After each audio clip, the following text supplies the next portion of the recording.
school because the jobs are no longer available. What can we do? It's World Youth Skills Day and you're on your darling program Southwest today. We shall be looking at tackling youth unemployment and what youth should know at this point in time. Let me formally welcome you to Southwest today. And on today's program, we're going to be looking at World Youth Skills Day. I am your regular anchor, Anu Akomolafe. Fasten your seatbelts. I'll be right back, but that will be time to give you the headlines for this week.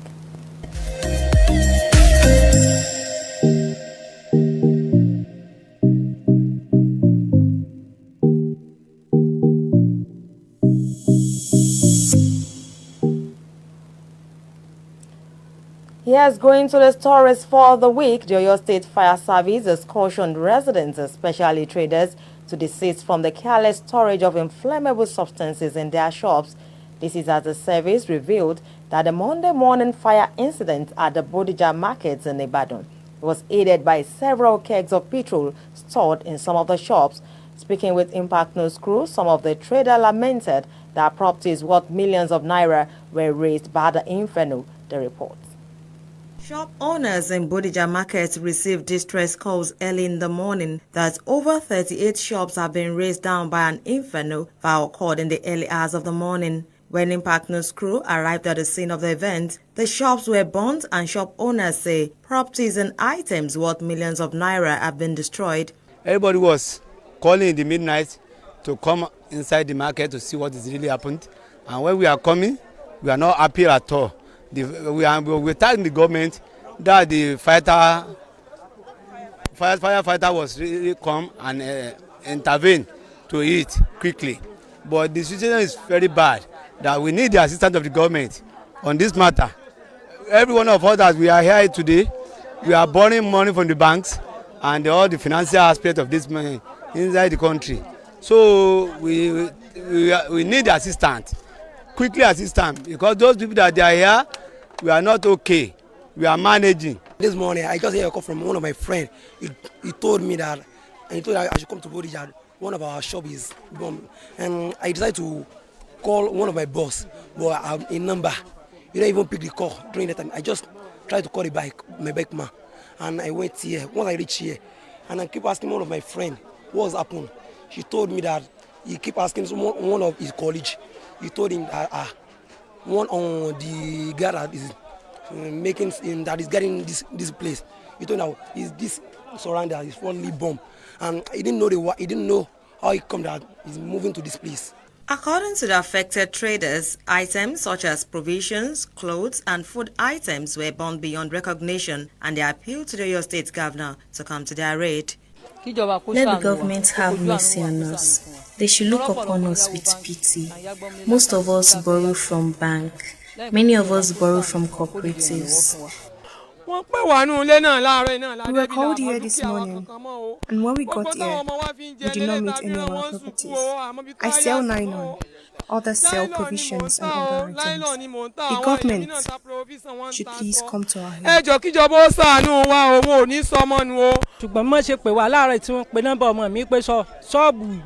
As they called us this morning through my son's number that the shop is burning. Sure, I'll come. My child said I should come along with the key. Maybe we'll be able to open the shop to bring out some things out of the shop.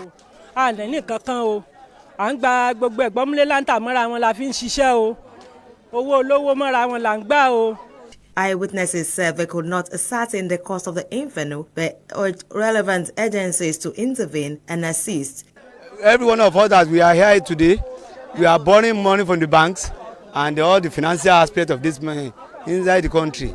So we need assistance, quickly assistance, because those people that they are here, we are not okay. We are managing. We are not have sufficient money to fund our business before this thing happened. But we thank God that we know that the governor and all the parastatals that can help us about this thing, they can do it quickly, because the governor is a man of the peace, man of integrity. And we beg the executive governor of this Ojina Seyi Makinde to quickly intervene to this matter that's happened inside this market today. They appreciated the fire service and other agencies for their swift response. The popular Bodija market is known for foodstuff and it's one of the biggest markets in Ibadan. to your state capital. To other stories, the Ogun State Police Command has paraded 34 suspects for various offences ranging from cultism, murder, kidnapping and raping. Parading the suspects at the command's headquarters in Abeokuta, the command's public relations officer Abimbola Oyeyemi disclosed that 31 of the suspects were arrested for cultism at different locations of the state. Oyeyemi, however, appealed to parents and guardians to call their wards to order so as to ensure a society free of unscrupulous elements. Suspects that were arrested in our effort to checkmate the activities of cultists and other violent criminals in Ogun State. Recently, we have been having a series of court classes, most especially within Abeokuta metropolis and other places like Shagamu, Ijebu-Ode, Sango-Ota. Based on that, the Commissioner of Police, Ogun State Police Command, CP Lanre Bankole, he gave a marching order to the command's tactical team to go after these hoodlums who are hell-bent in making our people in Ogun State to be unnecessarily apprehensive. And the result of this marching order given by the Commissioner of Police is what we are showcasing here today. On the 9th of June 2022, policemen attached to Agbado Divisional Headquarters received an information about the hideout of a notorious cult group led by one Muslim.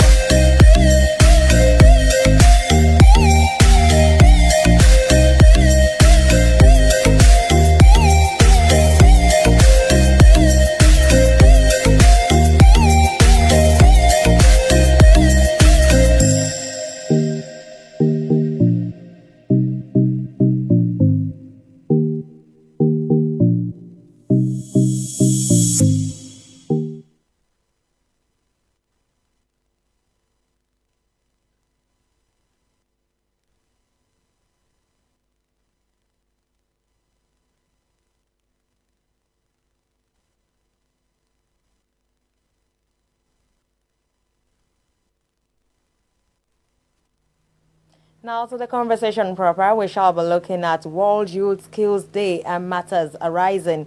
Joining me to discuss this evening is the founder, Skillenji, Mr. Ibrahim Oredola. It's good to have you here this evening. Yeah, it's good to have you.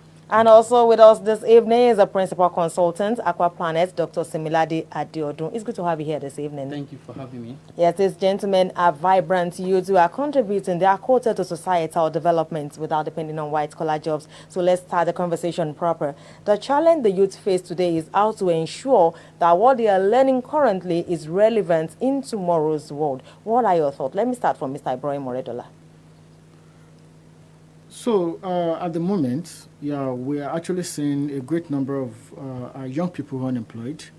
And that is actually largely due to the fact that what they are being taught in schools is highly different from what the labor market is requesting from them. And because of this, we see a lot of our young people graduating without jobs, walking around in the street. So which means that we are at that junction where we need to rethink a lot of things. As a matter of fact, at the moment, Nigeria currently has 33% unemployment rate. And over 50% of our young people in Nigeria are unemployed. We have 33% unemployment rate, but we have more young people that are unemployed. That's a serious problem. Yeah, it's a very, very serious problem. And this is saying that as we have this problem, then we need to look at, okay, what are the things we need to do to ensure that, okay, these young people, they have things to do, the things that can keep them busy. And that's actually where we need to look at skills. Real skills. We're talking about digital skills. We're talking about vocational skills. We're talking about technical skills that the industry, that the labor market is actually asking for. Yes, let me come to Dr. Adeodun. We have a situation where every year, like 6 batches, we turn them out, the Youth Service Corps members, yearly. And people are saying they're going to the labor market to wear other jobs. The truth is, the jobs are there, but I mean, imagine you getting paid in a society where, 30,000 naira per month cannot even solve your problems, but you are being offered 15,000 naira. So jobs are there, but they are not they can't sustain people. They can't sustain your needs. So so we can't say there are no jobs at all. There are jobs. People are underemployed. Yes, they are underemployed, underpaid. We don't want to go to farm and all that, but in a generation where technology is a thing, where we see development as something you can achieve, seamlessly. So it's difficult to convince people to see, or to value life the way our parents value life then. So I can't say there are no jobs, but the kind of jobs that are available can't sustain people. Can't give them what they actually want to and what they need to survive, to live, a good life in 21st century. I think that's quite disturbing. Let me read this from President Muhammadu Buhari. He said, and I quote, "Colonial type of education was geared towards producing workers in government. Those jobs are no longer there. Our young people should get education to prepare them for self-employment. Now, education is for the sake of education." What do you think, Mr. Oredola? Yeah, the president is actually saying the truth, and it's actually the truth I think everyone should actually have known by now. The fact is, the education system we practice in Nigeria was, as he said, colonial oriented, which means that people are being prepared to take up government jobs and all that. So, but as you can see, government cannot employ everybody, and we have a lot of people that are unemployed. So, which means that the only place that can employ them is the private sector. So, and what is the private sector? What is the problem? The private sector says that, we need these people with this skill set, but the education system is not giving them the talent they are requesting for. So, as a matter of fact, let's look at digital skills, for instance. Okay. If you look at half of the biggest companies in the world, they are tech companies. So, which means that before you can work in those companies, you have to have tech skills. But these tech skills are not being properly taught in our institutions. So you see where the gap comes in. So as the president has said, we need to empower our young people with this skill set, such that, they can actually now work in this tech company. As a matter of fact, in Nigeria now, if you look at some of the upcoming and successful companies, we have a good number of them that are tech companies. We have the fintechs, we have the edtech, we have the edutechs and all that. But before you can work in all these edtechs, edutech, you need to have the tech skills, which is actually what we need to now focus on giving our young people to have, so that they can work there. Thank you so much. Before I come to Dr. Adeodun, we actually did a report on this year's World Youth Skills Day. Our correspondent, Ayodele Fakaye, has the report. Let's take a look before we go to Dr. Adeodun. This year's World Youth Skills Day comes at a time when unemployment rate in Nigeria has been estimated to reach 33%, with the unemployment rate for people aged 25 to 34 at 37.2%. Just recently, President Muhammadu Buhari asked youths to use their education and exposure to improve themselves and not see education as an automatic ticket to government jobs. As such, this year's theme, Learning and Skills for Life, Work and Sustainable Development, calls for immediate action to be taken to transform youth skills for the future. Speaking, an entrepreneur, Jake Lasisi, while stressing that the importance of education cannot be overemphasized, said it is essential for youths to be educated and as well acquire skills. It's not just about education, but with skills. Imagine, for someone like me now, if I do not have this skill now to really solve the pressing problem in the community, especially with all these issues of environment, unemployment, if we've not been able to learn these skills, majority of youths will not even have something to be doing right now, because the job that is available, it is not enough for the number of people that are graduating. And we all know that, with these skills now, they can actually use it, even at their workplace.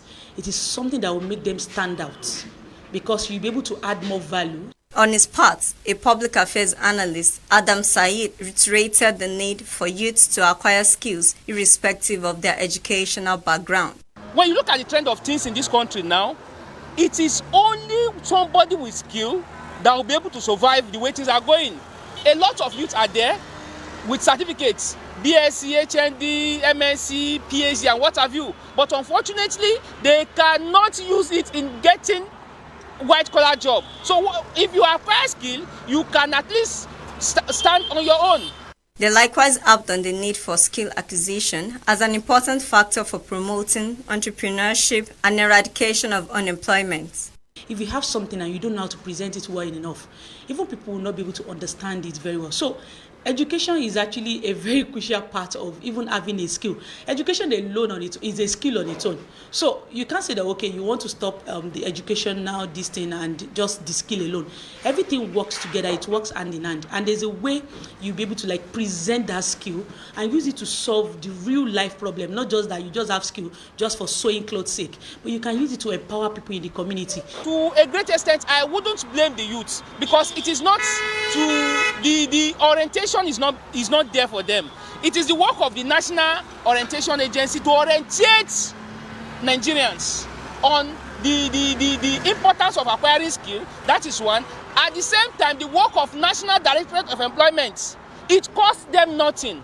They nevertheless called for a concerted effort to ensure youths acquire skills and as well be educated, as it will enable Nigeria to develop rapidly in all areas. Is this: if the government is not doing what it's supposed to do, please, most especially when ASUU is on strike, get a skill. To the parents, I would advise every parent, once your child is in GSS 3, once they finish by 4 or 3, let them go to acquire skill. We want today to be a reminder to all youth that, you know, it's not just enough for you to like go to school, and the skills doesn't really require you to be like, maybe it has to be fashion designer. Even skill could be soft skills. So just let us know that, okay, this thing is actually celebrated worldwide. It is therefore imperative for youth to acquire skills to curb unemployment and ensure the development of the country. Ayodele Fakeye, ITV News. Yes, Dr. Adeodun, you actually listen to that. A lot of youths will say that if I know that I'll still acquire skill, why will I go to the 4 walls of the university? Why will I study law? And at the end of the day, you're now telling me to go and learn how to make shoes or how to start plaiting hairs. Why? Yes, I listened to that and I really enjoyed that. The truth is, like Mrs. Adejoke Lasisi rightly said, that education is still useful, is needed. You need it. There is a big difference. Okay, I have someone now that is into fabrication, metal fabrication, material metallurgy. And the edge he has over the regular welders is that he can convert from metric units to feet. You know, he can dialogue, he can talk, he speaks fluent English, and you know, he can do calculations, he can design. It's talking about digital skill, he can design 3D, he can design 2D using AutoCAD by himself. You know, and you know, he could, with this, I mean, he had been able to get a lot of jobs. He's a graduate. He has been able to get a lot of jobs in this line, you know, and he's still functioning very fine. And then you see his counterpart that didn't go to school, you know, finish, will learn the job, they learn welding, and they will go into riding bikes because they will tell you there are no jobs and all that. So education is very key, it's still necessary. I can tell that education has really helped me, you know, a great extent to this level I am now. But I will also see that education without skill. I can count up to 3 lecturers currently that are going through now. That are going through a lot of struggle, you know, because of ASUU strike. They've not been paid a lot. I'm telling you, PhD holders, and they are going through a lot. They are borrowing money. I mean, one stream of business. Don't let me even go into those, you know. And then many of them will just reach out and be like, what can we do, you know? And then, you know, it might look as if it's too late for them to start learning skill because they are lecturers already. Many of them, you know, will not be able to come down to the level of saying, okay, let me come and learn. And it's about, you know, for the youth that you are still in school, especially, I tell them, you are 4 months ASUU strike, and all you've been doing, you are complaining that you are sleeping at home. I mean, you are sleeping at home. That's a great opportunity for you to acquire skills. I think I like that. Let me come to Mr. Ibrahim Oreodola. Can you share some of your experiences in this regard with us? Okay, you mean personal experience? Personal experience. Okay, actually, by the time I finished my secondary school, I had to enroll myself in a computer school already, even before I gained admission to University of Ibadan to study law. So as at that time, I knew that, okay, the opportunity in digital skills, so I actually began to learn web designing. Even while you were studying law? Even before I even came to study law. So by the time I was studying law, there were things I was already doing. As a matter of fact, I partly sponsored myself through law school based on the digital skills I was doing. You get? So, and even by the time I finished law, I knew that, no, I'm not fit for the courtroom.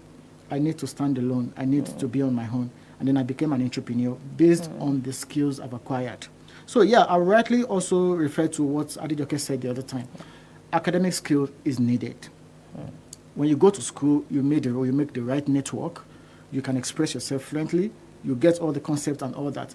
But of course, that is not enough. While it is needed, it is not enough. So and that's actually where all these digital skills came to be. So I acquired all the digital skills, and by God's grace, it's all those skills that actually lay the foundation of all the startups and enterprises that I'm actually running today. So without those digital skills, I don't know, probably I would have been in the courtroom or something, or submitting CVs here and there. I think that's something that every youth must ruminate on. Let me come to Dr. Adeodun. In most cases, a lot of people will think that, after going to school now, you're telling me to acquire skills, but at the end of the day, how much can I get from some of these skills? Because you have to do internship, some will do volunteering before they can acquire such skills. And I said, we have wasted so much time already. A lot of them are waiting for jobs in oil companies and other places. Why should I acquire skills? I asked a question from some of my colleagues when I was running up my NYC in 2012. That's okay. After NYC, what next? We're at NCCF Lodge, Nigerian Christian Compass Fellowship, where we serve God, And then, many of them will confess, I know I will work with Chevron. I believe in Jesus Christ. I believe in Holy Spirit. I say, so other people that are not getting the job, you think some of them are fanatics, so they fast and pray and do all these things. But there's one slot, and there are 50 people competing, and then there are 50 people praying to God, fasting. Who will God answer? The person with the skill, the person with the right set of skills, the person that can deliver. So, if you can't answer me in just a simple word, if you ask me that, I will tell you that you need the skills that I have, and I have them in abundance. Not to brag. I have worked in different sectors: renewable energy, water treatment, wastewater treatment, flood control. Did you study all of those at the university? Of course not. I studied water resources for my first degree.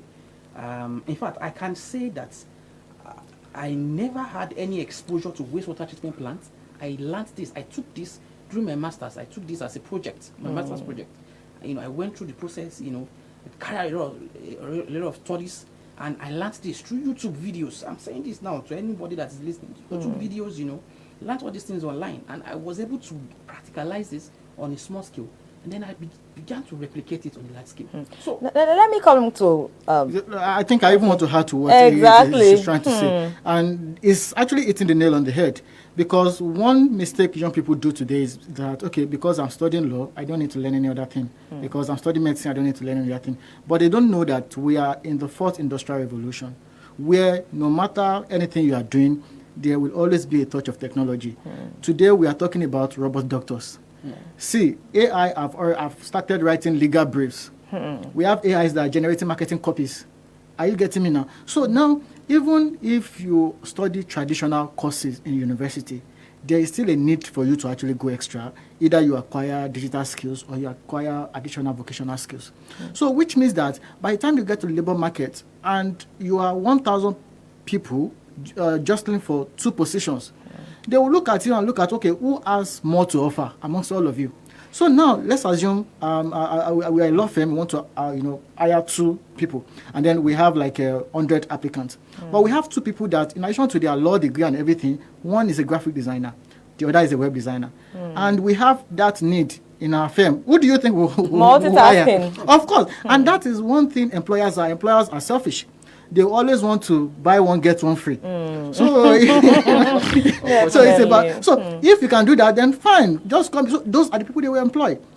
And another thing I also keep telling people is that we are now in the era of concurrent multiple careers. Which means that you will see people doing something by day, they will be doing something else by night. Different streams of income. Yes. Are you getting me now? You can be a geological engineer by day, by night you are a web designer. You can be a data scientist day, by night you are a fashion designer. That is actually, and why it's not a bad thing. It's just the fact that, okay, the society is evolving. Population is going up. So which means that the competition for the available resources is actually very stiff. So which means we need to, be more productive in order to actually, meet all these needs. Before I go to Dr. Adeodun, one thing that bothers my mind is the rate at which our youths go into Yahoo Plus, fraudsters, and every other thing. They are also using technology, but in a negative way. So that's actually where the societal value comes in. Are you getting? So, like, for instance, now we are talking about the fact that, okay, we have a lot of young people that are unemployed. So the question is, what is society doing about that number? What is the government doing about that number? If you don't make a plan for them, they make a plan for themselves. Nature abhors vacuum. If you don't give them positive intervention, negative intervention will be there by default. Are you getting? So now, as young people, as the government has a responsibility and obligation for young people. Like, for instance, now in Lagos State, they have a fund, Lagos State Employment Trust Fund. Now, that fund, they used to cater for, youth empowerment, to give them as grants for entrepreneurs.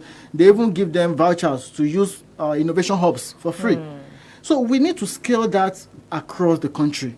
So it's not just NYC. NYC is not really solving the problem we have at hand. As a matter of fact, even if they can even scrap NYC and convert it to a skill acquisition year, so that for that 1 full year, because most of the NYC people, they are not really doing stuff. But they also have skill acquisition in NYC. Okay, now that is Said, yes. Right? To me, Said, I served. I attended Said. Said is not that effective to the kind of problem we have at hand. So we need something more clinical. Okay. Yes, we need something more clinical, and that's actually why I said the government needs to come in. We need trust fund. We need to partner with more people in the private sector to be able to actually have all these things. And it's not just enough for us to train these people in these skills, whether digital or vocational or technical. We also have to devise a bridge for placement for them, so that after learning, they also have a chance to at least get some sort of internship or job in the labor market. Let me come to Dr. Adeodun. You have doctorate. A lot of people are saying that they are calling for an overhaul of the curriculum as it were. That a lot of times you discover that what you learn in school is not even applicable when you get to the job, or when you are on the job. How feasible? What are your thoughts about this? My first 3 years in FUNAB was useless.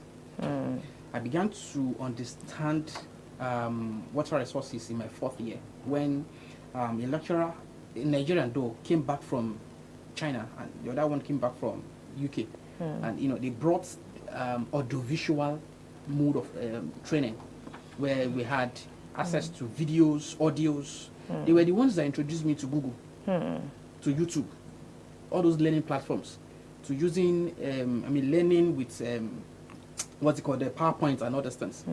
Those were the things that founded the foundation, that headed the foundation of Aqua Planet. So if I had graduated with the the set of lecturers that took me from 100 level to 300 level, I will also be in the labor market looking for a job right now. I'm telling you the truth. Even I was motivated and I had it in me, but those people came around and they changed the narratives for us. So education as is in Nigeria currently now, the curriculum and the people that take this thing, I say it that you're in lecturing, a lecturer does not mean that you're intelligent. There's a big difference between being brilliant and being intelligent. So the ability for you to retain knowledge and pour it, come to the class like cram la pour, and then you say, okay, mark scripts. Can you change that? Can you convert that knowledge to something? Can you do practical things? If you can do that, then you're intelligent as a lecturer. So you see that garbage in, garbage out is what many of these lecturers, I'm sorry, but that's the reality. So it is not helping the students. Then, like you have said, the curriculum itself is not helping them to learn. Like he has said, these things are not enough. Imagine in 2021, you are still teaching Python. Fortran. Fortran. You are still teaching Fortran. There is one before Fortran, Java. What is that? So it is not helping because when I was an undergraduate then, those lecturers pushed us and they told us that you can actually go to companies, volunteer. So I started doing that as far back as 2010 when I was in my final year. Those were the things that helped me. By the time I was graduating like this, I started my company. So, but I mean, how many students have that, that privilege? Not many, because of the way it is. Because so someone will also say it boils down to parenting. A lot of times, you see parents who believe in the traditional system, go to school, acquire knowledge, and when you go out, look for a job, and you take care of your parents, what they have been taught over the years. But how applicable is that in this century? Let me come to Mr. Oredola. The system is changing. The things we used to know are changing, and it's the most that we actually have to change with it. There was a time that, okay, it's actually very fashionable. Once you finish university, you get a job, you get a car, they give you a car, they give you a job, and then you start boiling. Yeah, and then there was a time that that system started getting clogged.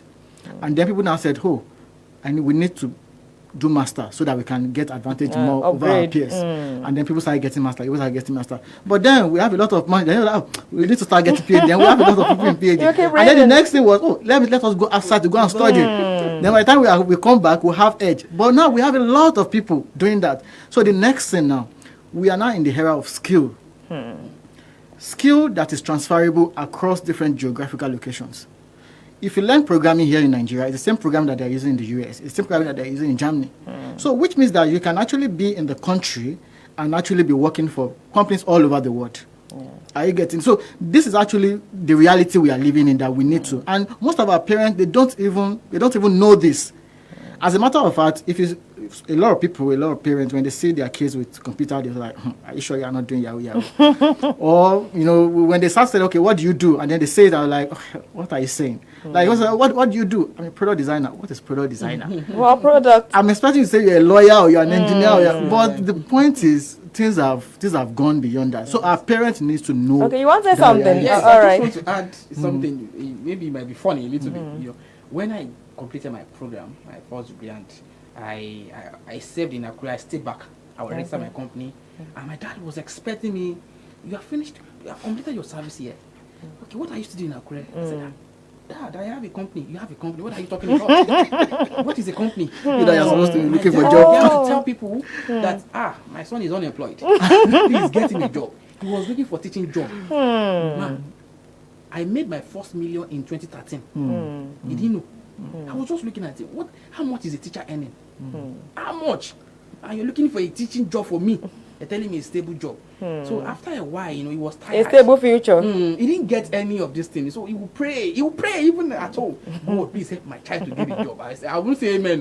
Because I'm employed. Okay, that's quite interesting. No, seriously, I have a similar experience. By the time I was done, they were like, okay, come to Lagos, come and get a job. They were like, come and bring your CV, come and I was like, no, I already have a company I'm trying to build. So this is not something I want to do. But they don't understand. They actually thought I was jobless. They were always saying that they almost called family meeting on top of my head. What is happening to this guy? Where is your office? So, and that's actually what our parents need to know. That they need to actually give young people breathing space, one. But they also need to, upgrade their own knowledge of the system, of the environment, such that they can even be the one to guide the student that, can you look into this? But the parent doesn't know what is in vogue, will not be able to, direct the student. We have talked about parenting, we've talked about individuals. Now, a lot of people ask, how do I get startup capital? I have this knowledge, I've acquired skill, what do I do? What is next? So let me come to Dr. Adeodu. All right, so I always tell this tale of how I got my first job.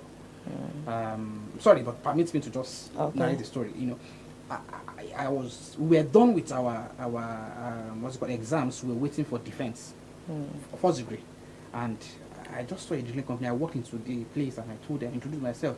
Fortunately, I found favor in the presence of the MD, and he engaged me. Told me, okay, you can come around. I like you. The second outing that I went with them, I got a job for the company. It was like a magic because the first day I actually opened up my head. I listened to a lot of things, and then the second day I was there. He gave me the role of a supervisor to supervise the project, and he was calling me from time to time to ask, okay, what is the cutting at this level? What is this and this? So, and I just walked out and I saw a colleague of mine, a childhood friend of mine, and we had a discussion that led to getting a job because he asked me, what are you doing here? I said, I'm drilling the ball. We get company. I just said it that I'm drilling. You personalized it. It was just like, are you serious? And then I got a job for the man. The man was shocked and was impressed at the same time. And he told me that you go find life.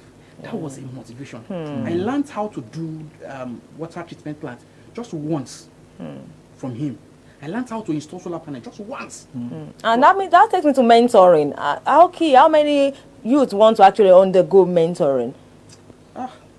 I really don't know what is wrong with our youth. I started an initiative called Green and Reap Initiative, and I really was ready to inspire a lot of youths.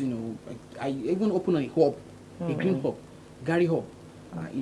Come around free of charge. Come and use it. They will tell me that they don't even have money to transport themselves to the hub. That's how serious it is. You don't have money to come and use a hub for free of charge where you have power, solar power, free of charge. You don't have money. I don't know what to say. Mr. Oredola. I won't lie. The reality we have to know is that in this country that we are living in, we have a lot of people living in poverty. We can't deny that. And a lot of things that we think should be affordable are not really affordable. So imagine someone who's the father or mother is a civil servant, and then they are earning minimum wage that is just like 3,000 naira. They will pay for rent, they pay for all these things, and then where do they get the money to actually upskill their children aside also sending them to school? I run a skill development company, Skill NG, and of course, these things actually cost money, even for you to upskill yourself. Are you getting? So, but that's also not an excuse for them not to do anything. As a matter of fact, so I'm going to be speaking from different angles. Okay. From the angle of an entrepreneur. So if you are young people and you just finished and then you are looking to actually, so one thing you need to do is you need to follow opportunity website. We call them opportunity websites. So go online, search for opportunities. So there are a lot of grants, funds and all those stuff, loans, even BOI. They have loan programs for graduates and all those stuff, even for core members.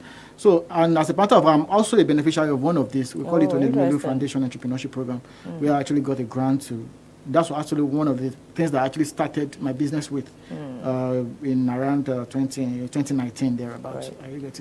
So this is actually one thing that they need to. And aside from that, I've also, won several things with some other organizations. So these are the things that young people need to like open their ears to and follow.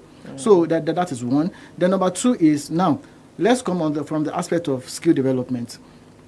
Same with the skill development, we have a lot of free skill acquisition programs from time to time. So you need to just browse them.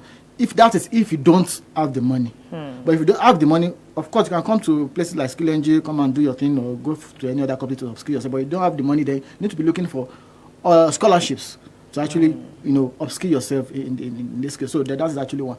Then number two, you've also stated the role of mentorship. For these people, because it's not just enough for you to have the skill or for you to say, oh, I have a business idea. You also need mentorship. If not, you run everything aground. And that's actually why you need to look for communities that care about young people. So we have a lot of those communities around. So all you have to do is just to make sure that, okay, you are part of them. Like, for instance, aside from Skill NG, I actually run a youth-focused organization. We call it Tuesday. So where, young people actually come together. We actually give support to them, entrepreneurs, private working professionals, and even people that are actually looking to, school abroad. Just give them the support for free as a way to, motivate people to actually do more. Such that, because I'm a youth, I'm a young person myself, and I know how frustrating it is to actually succeed. So, and that's actually why we need to give ourselves all this support as much as needed. And I think that's very key. What about the role of the government in all of these things we've been discussing, Dr. Adeodu?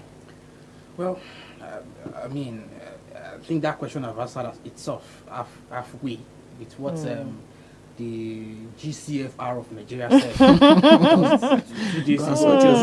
President Muhammadu Buhari yesterday. So, and so there is no hope for you as a youth of Nigeria. I'm sorry. Is that not being pessimistic? The chance is gone already. Huh? Are you not being pessimistic? I'm not. The president, the number one citizen of Nigeria, said there is no hope for them.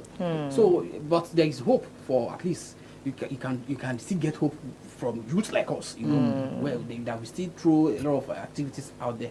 But from the government, I see nothing coming out. I mean, even the normal education, the normal what's it called now, the public university education now, formal education, is on hold. It has been on hold for the past 4 months. So has been on strike. So how much more? So you are not talking about auxiliary skills. They don't care. And that takes me to the question, for those students who are at home, who don't even know when they will resume, what is your advice for them? Let me come to Mr. Oredola. The advice is actually what Doctor has said the other time. Number one, if you know you don't have money, YouTube is your friend. know that, okay, I want to learn this thing, then go to YouTube and go and watch. There are a lot of videos there. If you have money, then look for a place to actually go and learn. So you can pick something. So there are some things we call global in-demand skills. Okay. Because me, I'm active in the digital skill area, so I'll be biased towards that. So now, today now, if you are trying to build a company, there are 4 critical skills that you need. Number 1 is you need coding skills. You need design skill. You need marketing skill. You need data skill. Those 4 skill sets are actually very critical. So as a young person, as a student on strike, and you don't know what to do, you can actually just pick any of those areas and then say, okay, yeah, I want to learn coding, or I want to learn marketing, or I want to learn designing, and stay at it. And by the time you use, an average of these skills takes like roughly 2-3 months to actually learn. Yeah. And then you master it over like a 5-month period. And before you know it, you'll get an entry-level job. And even if you don't get an entry-level job, you can actually secure internship. Are you getting me now? Or even be a freelancer. So this is also one. So when you get all these skills, you can also freelance on platforms like Fiverr, platforms like Freelancer. Are you getting where people actually post jobs and then you do this jobs for them and then you get paid? A lot of young people are actually doing that. Legit pay. Legit pay. This is not Yahoo. They are actually hustling. And even online now, there's even one thing that is even trending now, which is virtual personal assistant.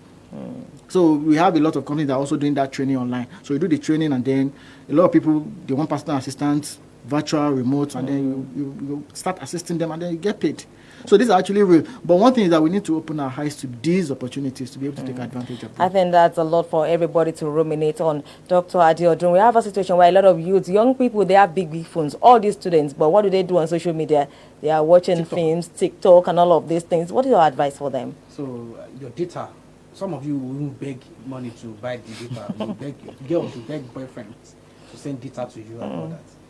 I mean, please understand that your life is in your hands. What you have in your hand is a tool that can transform your life.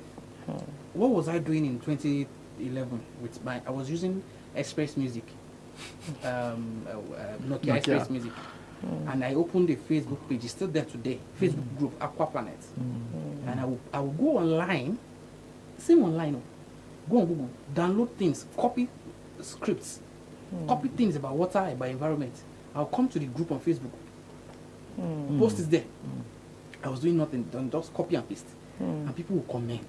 The director of the Lagos State Water Corporation was even a member of my group, and will comment. Then I will, those things motivated me and gave me so much, push. But what are they doing now? They want to do TikTok. They want to do Kelly. Have you seen Kelly? So that's what they are doing with data now. It makes no sense. Your life is in your hands. As a lady, let me talk to the ladies now. Okay. As a lady, you don't need to depend on a man, on a guy, for your air, for your needs. You can make the money yourself. If you are making money on Fiverr, nobody will know whether you're a lady or you're a guy. It has nothing to do with gender. It has nothing. It's about the skill. Nothing to do with gender. Proficiency. So the same energy that I have on laptop, you have it on laptop. In fact, these days, soft skill is needed everywhere. In environmental management now, we use 50% of what we do in environmental management now is IT. You were asking me the other time about plastic recycling. I said we have gone past that stage of saying I'm cutting. I did that when I was doing my master's in that's way beyond that now. If there are software to do that now, model to mold and all those things, plastics, yes, I'll go into that. But right now we're using IT to gather data that can help to plan and prevent flood disasters, and we've done this across the northern states. Data, IT, that's what we're using. I think that's quite commendable. Your parting shot, Mr. Oredola. Okay, my parting shot is whether you think you can or you think you cannot, in either way you are right. That's that's a quote by Ford. So as young people, whether you believe that you can actually do something, you are right. If you believe you can't do it, then you are right. But as the commander-in-chief has said, you're on your own. So you need to actually think twice to know that your future is in your hands. I think that's something every youth must ruminate upon. Thank you so much, Mr. Ibrahim Oredola, for coming on Southwest today. Dr. Similade Adeodun, we quite appreciate you. Thank you for your time. Yes, dear viewers, that's our show for this evening. Thank you so much for being part of our world. Till next week, when I come your way again on Southwest Today, I am Anu Akomolafe. Have a productive evening. Bye for now.